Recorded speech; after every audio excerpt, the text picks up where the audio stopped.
It is part 2 of Fight Night here in San Francisco, California.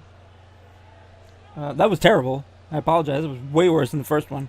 But we move on. It is Femmes Fatales division action. Jessica Jones won her championship in triple threat action, and now she's set for non-title action in just such a match, facing off against two opponents at once, trying to prove her dominance through this sort of circumstance. When you have the odds stacked against you like this, it's compounded, made more difficult. Obviously, your chance, 33 1/3. That is Steiner maths for you. As Catwoman makes her way to the ring, one of those other contenders in that triple threat for that initial Femme Fatale Championship match. But the third contestant, in this matchup will not be Mystique, who was the other competitor. No, somebody else from the Marvel side of things stepping into the ring with Jessica Jones. Who will that be? Well, it is none other than former Assassin of the Hand, Elektra Nachios. Now, Elektra obviously was in a multiple person match for the contendership slot that eventually led to that triple threat. Jessica Jones facing off against Catwoman and Mystique. That was slightly different circumstances. Now this is a chance to get a pinfall or submission victory over either the champion or one of those other top contenders. So a golden opportunity for either Catwoman or Elektra to really solidify their ranking within the Femme Fatale division. Moving forward, Jessica Jones is going to need another contender, somebody to defend against. And what better way to do that after just picking up a victory over Black Widow in singles action to take on two new opponents and beat them both. But can she do it? Let's have Ricky Refshirt ring the bell and find out.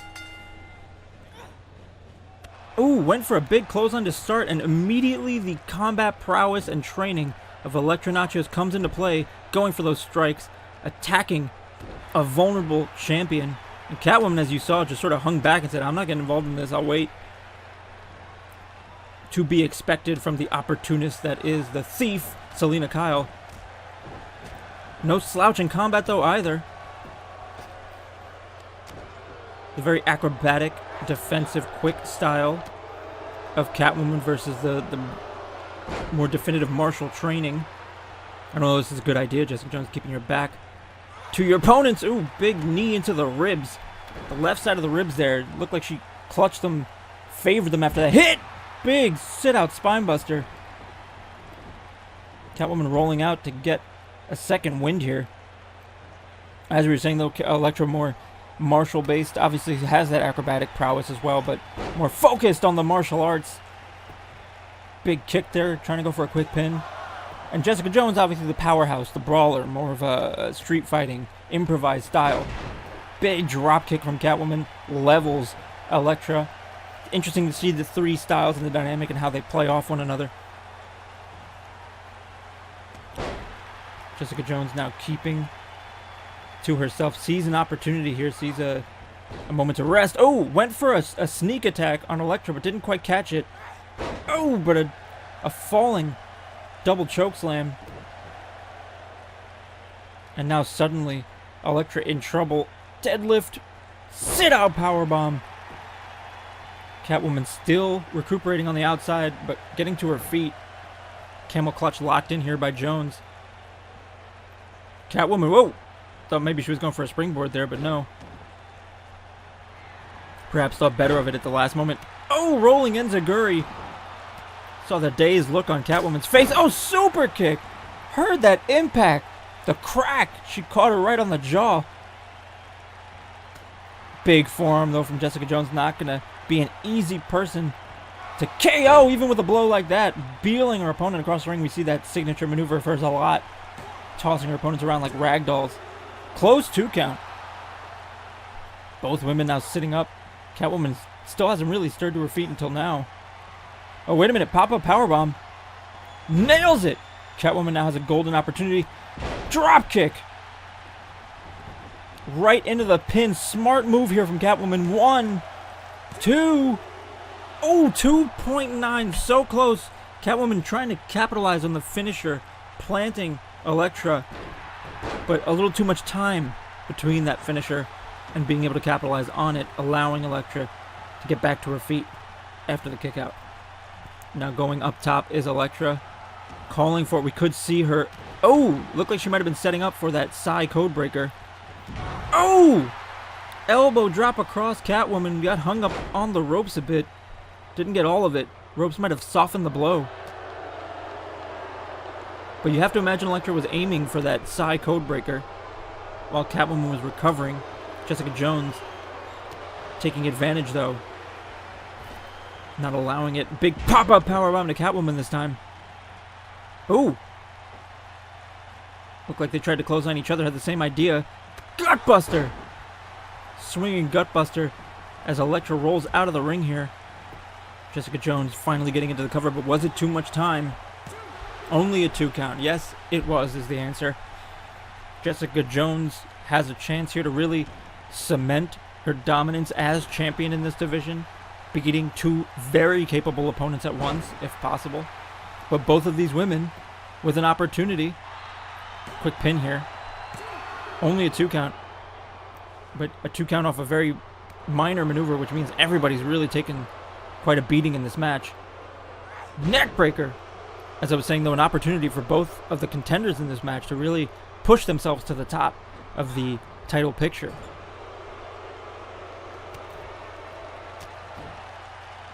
Now assaulting Jessica Jones, leaving her hung up on that bottom rope, and we know what that means. Aiming for that drive-by missile dropkick. Catches her! Oh, Catwoman crawling in. Could she get the pin here? Elektra not about to let it happen. 1, 2. Oh, 2.5, maybe even 2.9. Jessica Jones has to kick out on her own power. Catwoman didn't even have the energy to break up that pin from her position, and she was inches away. Not sure she should have the energy to taunt right now, given what we just saw, but I suppose that is part of Catwoman's MO. Ooh, big chop block to the back of the knee. A very opportunistic and well-timed strike from Catwoman. Elektra using the ropes in the turnbuckle to get back to her feet, though. Big single leg drop kick. And now stomping on the arm. Going for a quick pin. Only a 2 count. Obviously, seeing a lot of these quick pins, it just goes to show that all 3 women are very aware of how much damage their opponents have taken and how any pin could be the final fall. Neckbreaker! Catwoman, in my opinion, probably could have gone for the pin there. That looked like a hell of an impact, but perhaps being cautious, trying to do as much damage as possible. But, oh, big knee! Catching the side of both women's ribs. And now pinning Catwoman. 1, 2, 3. That's it.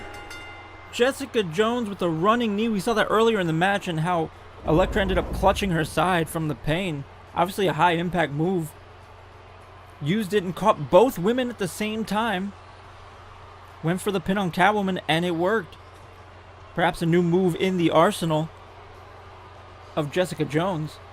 Regardless, champion is successful. W column, check mark for Jessica Jones as we head towards infinity and she builds more momentum as your Femme Fatale champion. More to come, though. We're set to have a non-title match. Deathstroke just recently defeated Bane to earn a second spot in that aforementioned 8-man ladder match for the Ultimate Contingency Plan briefcase. He is set to take on the champ, the Omega level champion, Batman, with Robin at his side. Supposed to be a sort of a test of the waters, dipping your toe in the water, as they say, to see if he's got what it takes to beat the champion. With the briefcase on the line, of course, anybody who can grab that briefcase has the ability to capitalize and defeat whoever the champion is in the right moment with the right plan. But Deathstroke has been in and around the title picture since debuting, so no surprise, wanting to show his... Oh dear. I don't think Bane's going to be happy about last match they had. Clubbing blow to the back, and I don't think Bane's going to allow this match to happen. Stomping away at a down Deathstroke. Slade Wilson and Bane now going at it here on the stage. A chaotic brawl breaking out between these two villains. Oh, gut wrench suplex. We mentioned Bane in that match was gifted a spot. We surmise perhaps some sort of Suicide Squad-esque deal with Nick Fury. Nick Fury known to make such deals, obviously. Part of being the government. As director of Fight Night. Though we don't know the details or even if we can confirm that is the case. But Deathstroke beating Bane for his spot. Oh! DDT. Bane obviously didn't lose his spot. But being defeated in his debut. And essentially Deathstroke embarrassing Bane. Couldn't have sat well with the Venom juicing villain. Oh, now Venom running to the ring, perhaps trying to lure Deathstroke. In the ring right now, waiting for Slade Wilson to come to him. Gotta question exactly why Bane is fixated on Deathstroke. I mean, he has his... Oh! Poke to the eyes! Reverse DDT! And he has laid out Bane. Ref is calling this one, saying, everybody, get security out here. Ricky Ref shirt, keeping control. Gotta respect that man. We'll clean them out of the ring. We still got more action to come. It looks like that match with Batman will not be happening. Apologies for that. The Omega level champion will be in action in the coming weeks for certain, especially at Infinity. Title will be on the line. But we'll have to give you something else to sate you. So here is that qualifier match. Speaking of that ladder match we were talking about, we mentioned it in part 1. Red Skull, who will be accompanied to the ring by Taskmaster and Crossbones of HYDRA, will be taking on Captain America, who will be backed by Nick Fury and Winter Soldier to keep things even on the outside, for a spot in that 8-man ladder match for the Ultimate Contingency Plan briefcase. However, as we've said, Nick Fury has stated in advance, should there be any shenanigans that he takes issue with, he holds and reserves the right to punish and or even completely annul the results of the match. So whether or not they choose to resort to such things or if they just have a clean match, as I'm sure Nick Fury is hoping for, that remains to be seen. But either way, somebody will hopefully be walking out with one of those qualifying spots. Obviously, Captain America and Winter Soldier also earned a tag team title match for the Earth's Mightiest Tag Team Championships around the waist of Crossbone and Taskmaster, as you saw. In the future, that will not be at Infinity. Only so many matches on the card. So that will be at the Fight Night following Infinity. Regardless of the results for the singles titles and the 2 briefcase matches, that match will happen. But here, tonight, it is about the singles prospects of 2 icons of Marvel Comics. Captain America and Red Skull, obviously, long history. Captain America ducking under that blow and right into a... Oh! Toss! Thought maybe going for a backdrop or an inverted atomic drop, but no. Tossing Red Skull in the neck breaker. A very even matchup between these two. Both with super soldier serums. That lariat. A little burpee. Sorry about that. Just ate. It is hot. And that's not a good combination, as we've learned. Now a suplex. Reversed as Red Skull taken to the top rope. We don't see this too often. Elbow drop across the sternum. Stomping away with those Doc Marten boots. Now wrenching at the neck of the erroneously named First Avenger. He's not actually the First Avenger, though he is in the MCU. Big signature back elbow. And already the Shenanigans couldn't resist, despite the warnings of Nick Fury. They continue to flout authority. I don't know if that's the right word. I know it's a word. But they continue to throw up the middle finger at authority here on Fight Night. No respect for director Nick Fury. Crossbones being ejected from the match. Good for you, Ricky Refsher. Get him out of here. Should be a disqualification in my opinion, but we got different rules here at MFW. And, oh, it's a kick out.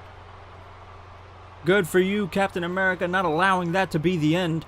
We've seen that end matches before. Crossbones has been ejected. Now Taskmaster looks like he doesn't know what to do about the remainder of this match. That seemed to be their only plan, if that's the case. But this is exactly what Fury was worried about. And Red Skull is just gifted basically, an excuse. Big slam off the shoulder.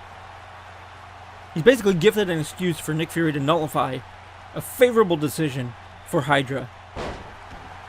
Foolish mistake, but perhaps the stubbornness and arrogance of Red Skull. Olympic slam. Not wanting to listen to the directives of the director of Fight Night. And another Olympic slam. That signature maneuver used twice in a row.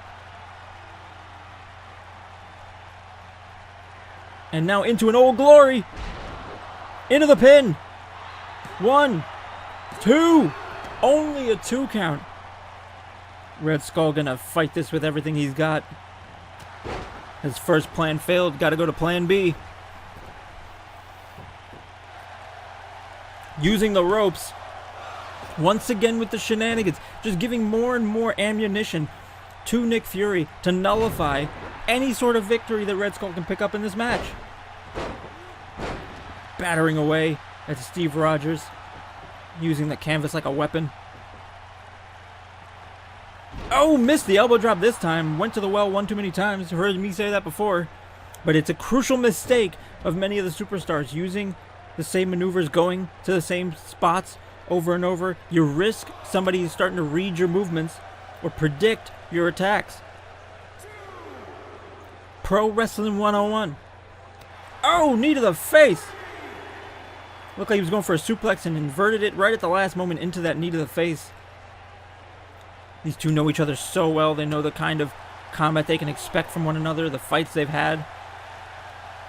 Very even matchup, not just in talents and strengths, but also in experience with one another and skill level. DDT spiking a patriotic Avenger on the top of his head into the pin.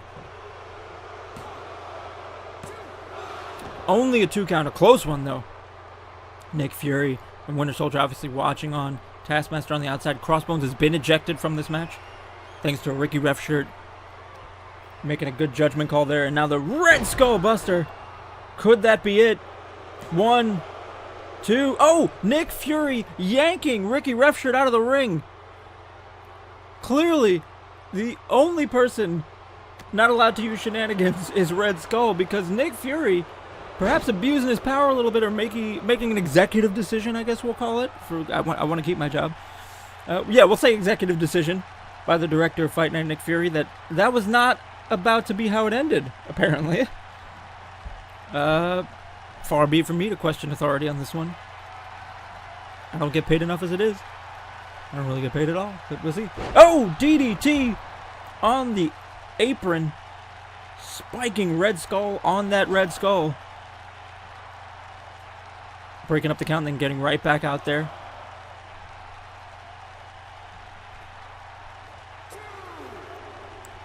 Tossing him back into the ring. Probably wisely so. Might have thought about keeping it on the outside there, but Taskmaster just looming over his shoulder. Only a 2 count. Perhaps waited a bit too long to get him back in the ring. But not letting that frustrate him, going right back on the attack. Elbows to the chest, now stomps. Trying to keep Red Skull. Oh, big clothesline. Keep Red Skull on the defensive. Not allow him to mount a counterattack. Wise strategy from the captain. Tossing Red Skull by the ankle. So similar maneuver from Jessica Jones in the triple threat match, using that power advantage. They might have the same Super Soldier Serum in their bodies, but obviously Steve Rogers, more training, more experience, more strength training, gives him a bit of an advantage in that regard. Oh, wait a minute. It looked like Red Skull was looking for brass knuckles, but by kismet, Captain America avoided a potential brass knuckle blow to the jaw. And now Red Skull is frustrated. You can see him on the outside. Might be on plan C or D by now, though. Obviously, the brass knuckles didn't work. The triple powerbomb didn't work. The Red Skull Buster got interrupted by Fury. Another Olympic slam, and now Taskmaster trying to undo the turnbuckle. Guess we're on plan D there. Didn't work either. I guess we're moving to plan E. Despite the directives of Nick Fury, it has become very clear HYDRA will do whatever it takes to pick up a win. Likely because even if it is dubious, another signature back elbow, even if it is dubious, a win is a win. They can still argue they deserve it. Only a 2 count, a close one though, 2.9. That being said, I think they're fighting a losing battle here, obviously with S.H.I.E.L.D. essentially in control of Fight Night. Could see another Red Skull Buster. Is he going to go for it? He's got him. Planted, and he is busted open. Steve Rogers. And Winter Soldier distracting Ricky Refshirt, calling him over as once again Red Skull not able to pick up the win because of it. I suppose for every shenanigan they try, S.H.I.E.L.D. is going to give one of their own, but it's not enough. Red Skull going right for the pin right after, and in the end picking up the win. Whether or not this win is going to stick is a different story. We'll have to find out likely on the next episode of Fight Night. But if I'm a betting man, I'm not betting on Red Skull holding on to that slot for too long. But as of right now, until we hear otherwise, he is qualified. As you can see here, this was the Nick Fury yanking Ricky Refshirt out of the ring. A lot of shenanigans on both sides, but when you have the power, you got to imagine it's not going to favor HYDRA, particularly since they fired the first shot, if you will. This was another distracted pin. Fired the first shot by going for that triple powerbomb, getting Crossbones ejected very early on in this match. Regardless, the win goes to Red Skull. Whether or not the rewards for that win stick, we'll find out at the next Fight Night. But we continue towards our Infinity pay-per-view. We've wrapped up our main event here, and sorry, what? We're cutting backstage. We just heard this, an assault has taken place. Bullseye has assaulted Punisher. Apparently not pleased with the end results of that qualifying match in that elimination 8-man battle royal that took place at the last Fight Night. Took exception. Bullseye obviously had many eliminations, eliminated half the contenders in that match, and was then eventually eliminated by Punisher as the last fall. Apparently took great exception to that and has now assaulted Frank Castle as we were about to sign off here on Fight Night.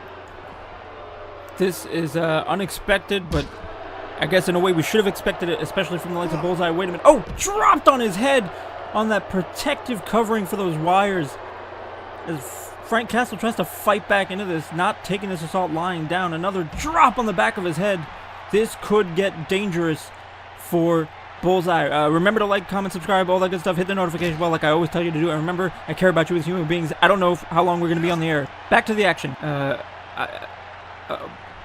Do we have any security in this building whatsoever? Anyone? No? Is Ricky Refshirt all the security we've got? Because that would be... We need to invest in better security. Oh, big right hand. That signature tornado-like punch. That haymaker. Bullseye has now seemingly become fixated on punishing the Punisher for his victory in that matchup. Frank Castle may not even make it to Infinity. Jesus! Face first into those equipment boxes. Frank Castle doesn't look like he's gotten any offense in, really. He's just been taking a beating from this blindside attack. Oh! Forearms across the back of the head and the face of Punisher. Oh, kicking the knee out of Bullseye here, the assassin. Trying to fight back, but it just does not look like Punisher's getting anything back. No, a cocky-looking Bullseye seems to assume he has this one in the bag as he continues to beat on a bruised and battered Frank Castle. Another forearm across the back of the head. This is not looking good, but Bullseye taking as much damage from this unnecessary offense as his opponent. Now forearms across the face again. Frank Castle does not look like he's been able to do much of anything to stop this associate of Wilson Fisk from exacting his revenge on him and forcing his will. Once again, climbing on top of his equipment box, going for another aerial maneuver. Looked like the knee this time, catching the back of the head. Now he's clutching it. He might have damaged the knee on that attack. Not the wisest decision. But Bullseye is known to be a little cray-cray. Can't believe I just said that legitimately. But this is what happens when you're thrown for a loop. I already did all my sign-offs. I was going to do that again because I'm just flustered. I wasn't expecting this DDT.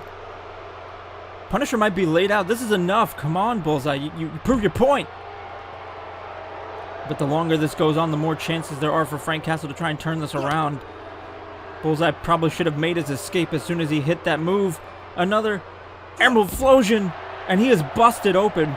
Frank Castle, I don't think he's got much left in him at this point. Raking the eyes. Maybe even the nose. Looked like he just clawed at his face. Oh, and a forearm across the bloodied face of Punisher. He is just absolutely destroying Frank Castle here. Castle fighting back though. DDT! Dropping the head on that concrete floor. This is where things get dangerous. That hard floor. Another DDT! And he is laid out. All right, we're signing off, folks. Remember, be good to each other. All that good business. I love you guys. Come back for more.